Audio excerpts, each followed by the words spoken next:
Today's episode is a scorcher, man. Sibling rivalry, band member infighting, and an ongoing wrestle for creative control all led to the breakup of today's featured band. I mean, theirs was a bottle of lightning career, but they were no one-hit wonder. In fact, they kicked out 9 top 10 hits in the space of just 2 years. And although they never landed a #1 hit, today's song was certainly worthy of that honor. It's a true standard of the rock canon. It was also prophetic, predicting the collapse of this illustrious band, but only the song's composer knew what it meant for sure. The rest of the guys had no idea, even as they were recording the song. Find out how one of the biggest bands in the world went from clear blue skies to pouring rain almost overnight, and how they were just then gone forever. Next on Professor of Rock. Hey music junkies, Professor of Rock, always here to celebrate the greatest artists and the greatest songs of all time. You know, if you remember the B-sides to all your favorite singles, even today, you're going to dig this channel of deep, deep musical nostalgia. Make sure to subscribe below right now. Click the red button, click the bell so you always know when our new interviews are coming out. We also have a Patreon. You're going to want to check that out. There you'll find an additional catalog of exclusive content. You can become an honorary producer and help us keep this music alive. So it's time for another edition of our series, The New Standards. This is the show that takes an in-depth look into songs that transcend genre, decade, and fads. I mean, songs that are monumental touchstones in our culture and within our society. Just to give you a taste of what this show is all about, previous episodes we've covered Cats in the Cradle by Harry Chapin, Sundown by Gordon Lightfoot, and Hey Jude by the Beatles. And the cat's in the cradle and a silver spoon. Sundown, you better take care. Hey Jude, don't make it bad. All of these phenomenal songs. But today, we're giving you the story behind what is effectively the swan song for one of the biggest bands from the late 60s and early 70s. Telling you, these guys were a force to be reckoned with. None other than Creedence Clearwater Revival, CCR, and their unforgettable hit, Have You Ever Seen the Rain?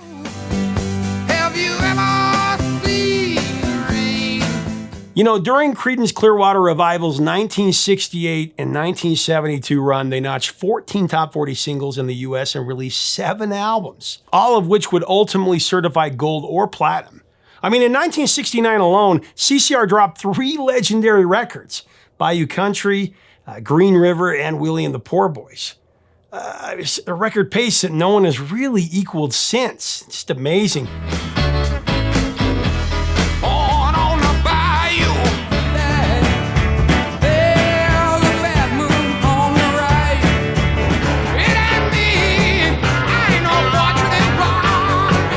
For those of you who may not be familiar, Creedence Clearwater Revival was comprised of the great John Fogerty on lead guitar and lead vocals. There was his brother Tom Fogerty on rhythm guitar and backing vocals, Stu Cook on bass, and Doug Clifford on drums. But as we'll see later in today's episode, it definitely wouldn't stay that way. However, let's get things rolling by going back to April of 1970. Paul McCartney had just announced he was leaving the Beatles, which would in turn affect CCR in a big way. The Beatles' shadow had loomed large over their shoulders throughout their career, as it had over everyone's career. But now with the breakup of the world's biggest band, who was going to fill that void? For a hot minute, Creedence Clearwater Revival, CCR, they thought it could be them. So did everybody else. I mean, they'd already kicked out 3 top 10 albums. They were racking up top 10 hits all over. And with the landmark success of Cosmo's Factory released just months later, you really couldn't blame them for feeling that way. Cosmo's Factory hit the shelves in July 1970, and it would be CCR's commercial peak, featuring a stockpile of classic CCR hits. Who Will Stop the Rain? There was Up Around the Bend, Run Through the Jungle, Looking Out My Back Door, I Heard Her Through the Grapevine, just to name a few.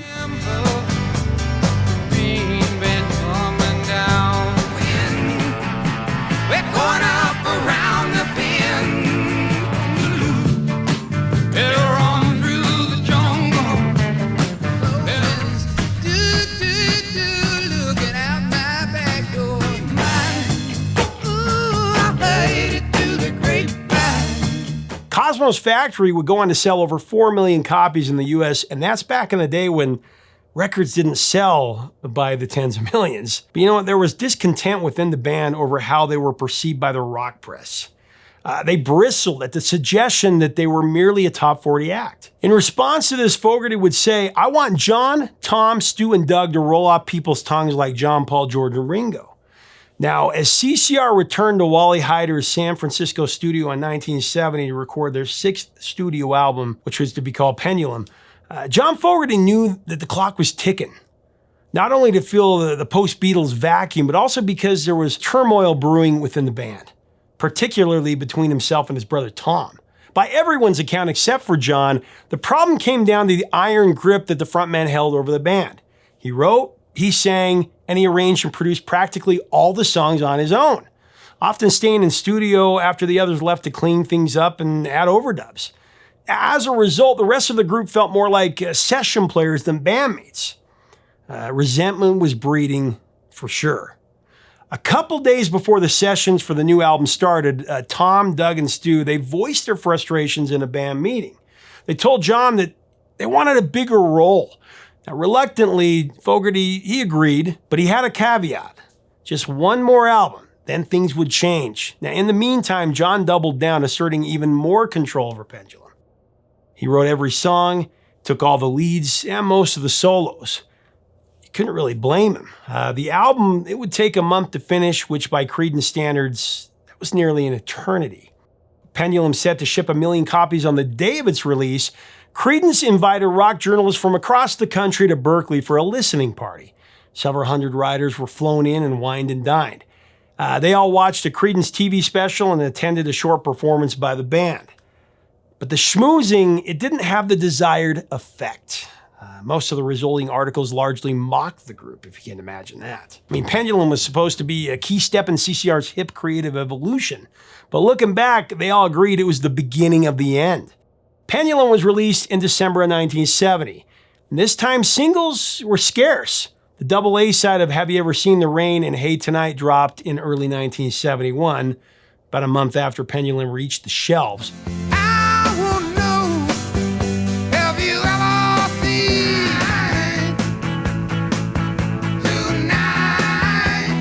But that wasn't the only thing the band dropped.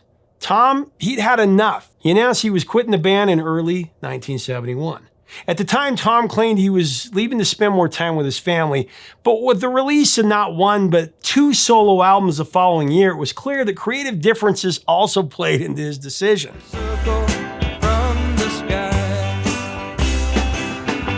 Discrepancies between band member statements have really muddied the waters here. The truth about what really happened, it's hard to discern. John Fogerty, for his part, said he was stunned. I'd given the guys everything that they said that they wanted. And now Tom, he just quit. We never talked about it directly. Tom was in a bad mood. He was real tense about it. Citing a quote Tom made in Rolling Stone that same year, John chalked his brother's departure up to jealousy. I guess Tom had said, as John's older brother, he should have been leading the band, instead of the guy just standing there playing rhythm guitar. That, of course, didn't set well with John. I mean, Tom, for his part, said he felt the pressure of being squeezed. Creedence was together for 9 years before they made it big. And 60% of that time, he was actually the lead singer. So after we were into our 6th platinum album, I just thought maybe I could do a little singing, is what he would say. But John, he was not going to change things, so I split. Tom's decision to leave would have major repercussions on CCR's next album, Mardi Gras, and really the future of the band. I'll get to that in just a second, though. For now, let's get into Have You Ever Seen the Rain, a Creedence Clearwater Revival classic. There's a calm before the storm, I know. Have You Ever Seen the Rain directly addressed the issues that were happening in the band. Fogerty has confirmed that this song is about the strained relationship, that was developing between him and Tom, and Doug and Stu as well. It was a prophetic pronouncement that the band was definitely breaking up. And John said that the rest of the band, they had no idea at the time. Someone told me long ago, there's a calm before the storm. I know it's been coming for some time. I mean, those are the lyrics. It's been coming for some time. Actually, Have You Ever Seen the Rain? It was one of the few songs that CCR recorded unrehearsed. According to Stu, Two songs, Pagan Baby and Have You Ever Seen the Rain, were written and rehearsed on the spot during the course of one of the sessions. So maybe the other guys just didn't have enough time to parse it out and know what it was really about. When it's over, so they say it'll rain. But John, he knew full well. He knew full well what he'd written. He said, Have You Ever Seen the Rain is really about the impending breakup of CCR. The imagery is you can have a bright, beautiful, sunny day, and it can be raining at the same time. The band was breaking up. It'll be sunny everywhere in the world, and yet there's a cloud somewhere dropping rain on you, and you're getting wet. Those were his words.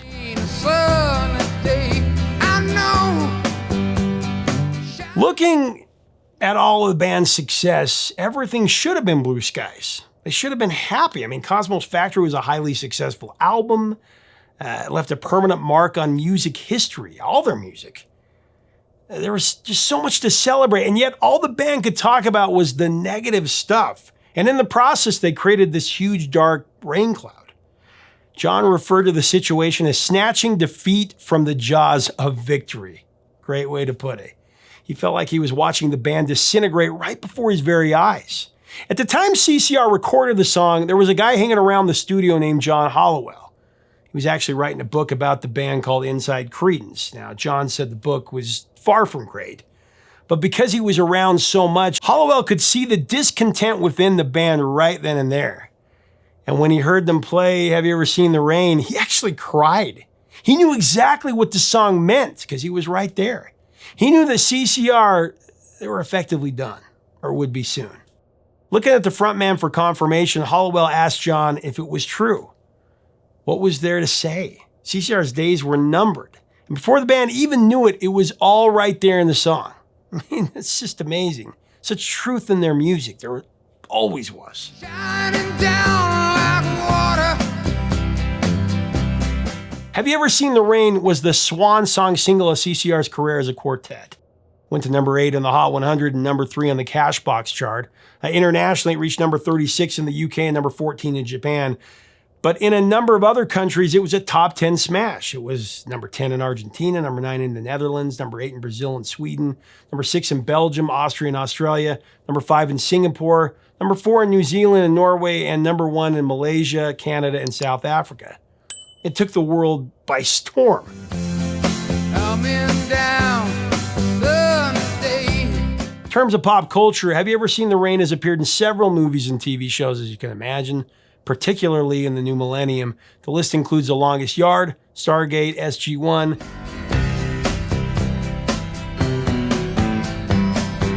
Evan Almighty, The Wire, Dexter, Cold Case, Nurse Jackie, Parenthood, Superstore, Doogie Howser MD, Moonshine, and Big Sky.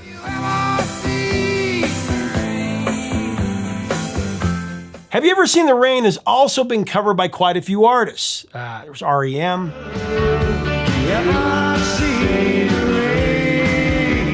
Joan Jett and the Blackhearts, The Fray, there's Natalie Merchant, Def Leppard, Eagles, Billy Joel, Spin Doctors, The Lumineers, Willie Nelson, You ever seen the rain? Rod Stewart, Bon Jovi, Have you ever seen the rain? Corey Taylor, Keith Urban, Crowded House, and Blind Melon, and Bonnie Tyler. Have you ever seen the rain? In 2013, John Fogerty teamed up with one of his musical heroes, Alan Jackson, to cover this song as well. This collaboration was a part of Fogerty's 9th studio album, Wrote a Song for Everyone. Have you ever seen the rain? The record is comprised of Creedence classics and deep tracks, John's solo material. There's also some new songs as well. It also featured a host of guest performers, from Bob Seger to the Foo Fighters to Brad Paisley. Fogerty said about it, "One day I got word from my record company, Alan Jackson has heard about your project and he wants to record a song with you. I was floored. Of all the times in my life, this was one that kind of took me aback. I didn't dare hope that this could ever happen. It really meant a lot to me." I wanna know. And then in 2018, for CCR's 50th anniversary, and coinciding with the release of their 7 LP box set, the band released a music video for Have You Ever Seen the Rain? Starred actors Jack Quaid, Sasha Frolova, and Aaron Moriarty. No, have you ever seen the rain? This video is a fresh take on an old classic, shot in Montana by director Lawrence Jacobs. He described it as a coming-of-age story. Definitely worth checking out. We'll link to it below. I won't know. Okay, so let's get back to the aftermath of Tom Fogerty's departure. Things didn't get any easier. Tensions were high, and communication had broken down between John, Stu, and Doug. At the time, CCR explained that the changes that were happening within the band were a part of its creative evolution. However, Cook and Clifford later told a completely different story. Cook and Clifford maintained that they never had a problem with Fogerty being the alpha. Said Stu about it, "We couldn't do anything without John anyhow. We never thought that we could. John was the leader. John wrote the great tunes. John sang the great tunes." But at the same time, they also wanted to grow as singers and songwriters, and so they pushed to be more involved. Think back to the band meeting before Pendulum and John's promise to let them be more involved. Well, it was time to make good on it, but that didn't mean that John had to necessarily like it. As Stu and Doug tell the story, John told them that they'd be in charge of writing a third of the album without him. He said, "You're singing your own songs. I'm not singing on your stuff because my voice is a unique instrument." That's what they said, he said. In Stu's mind, it was a double cross. That wasn't what they wanted, and the fans wouldn't want it either. It was really commercial suicide. They were just looking to contribute a little bit more, maybe write a tune or two, with John's help. Neither thought that they could write and perform on the same level as John, is what they would say. But when they tried to push back saying they wanted to do the album all together, John simply said, "You do it that way, or I leave now." Not wanting to break up the band, Doug and Stu acquiesced to John's demands. At least that's how they say it happened. Again, there's all these different conflicting stories. When it came time to cut the record, though, John would play only rhythm guitar on their songs, and then he left the studio. The remaining two-thirds of CCR had to learn on the fly how to play lead guitar, slide guitar, and piano for their own songs. John's version of the group's demise differs sharply from Cook and Clifford's accounts. Fogerty attributed the decline in quality on Pendulum and Mardi Gras to the other band members just demanding creative involvement. Back in 1971 and 1972, John tried to put a positive spin on the changes as part of the band's growth process. But in subsequent years, he's presented a harsher version of the story, calling into question both the character and musical abilities of his former bandmates. If you're interested in hearing more of John's side of the story, check out our video on his 1980s hit, The Old Man Down the Road. Really crazy story there. I'll link to it. The old man is down the road. As for Creedence Clearwater Revival's final album, Mardi Gras, that was released in May of '72, I believe. It was the group's only record to feature compositions and singing by anyone other than John. 4 tracks are credited to Fogerty as a singer, and Stu and Doug have 3 apiece. Sadly, the album was trashed by critics, and it was met with near unanimous disapproval. Rolling Stone even called it the worst album ever made by a major rock band. But with that comment, you kind of have to consider the source. There's also a major commercial disappointment, though, especially by the band's now high standards. Going gold in the US and nothing more, it did reach number 12 on the Billboard 200, but that was a noticeable drop-off from their previous 5 albums, which averaged a 3 spot on the same chart. Even so, CCR managed to keep their single success rolling. Someday Never Comes reached number 25 on the Hot 100.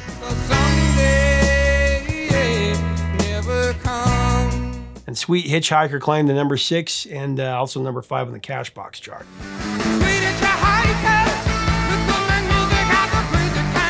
Incidentally, both were written and sung by John Fogerty.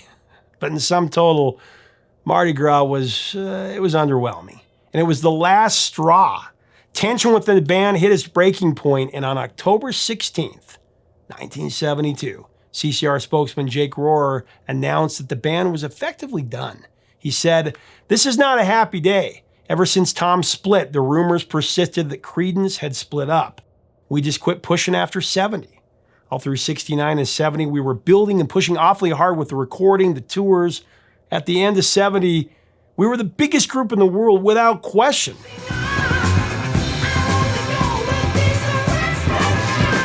I think that the mighty Led Zeppelin would disagree with that last statement maybe, but depending on how you measure it, it is kind of true. No band since the Beatles had so many hit songs that absolutely dominated radio. I mean, had they have kept it together, who knows what could have happened? Such a waste of talent. And after that, we lost John Fogerty's voice for quite a while due to legal conflicts. Again, back to our old story. It'd be many years until his comeback in '85 with Centerfield. Again, what a waste.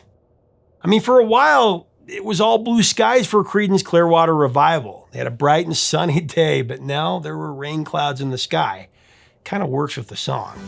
Have you ever seen the rain? It was a disheartening end to one of the era's most successful acts. It was all predicted between the lines, the lyrics of Have You Ever Seen the Rain?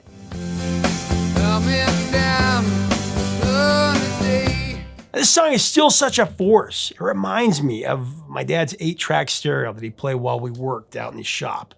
It was a soundtrack of my childhood. A song so poignant, so overwhelming, it makes you ache from your heart to your bones.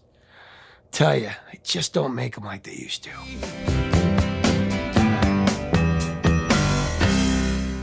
Thanks so much for watching. Leave us a comment about Creedence Clearwater Revival and this incredible new standard. Have you ever seen the rain? Have you ever seen the rain? What a great song. What are your memories of the song? I mean, art imitating life. It's just incredible. Let us know in the comments below about CCR, what your thoughts are. What other songs should we cover on here? Such a dynamic story. A great book just came out, I believe a year ago. We'll link to that as well, about Creedence. If you like our content, we invite you to subscribe below. We'd love to have it as part of our daily content. Until next time, 3 chords and the truth.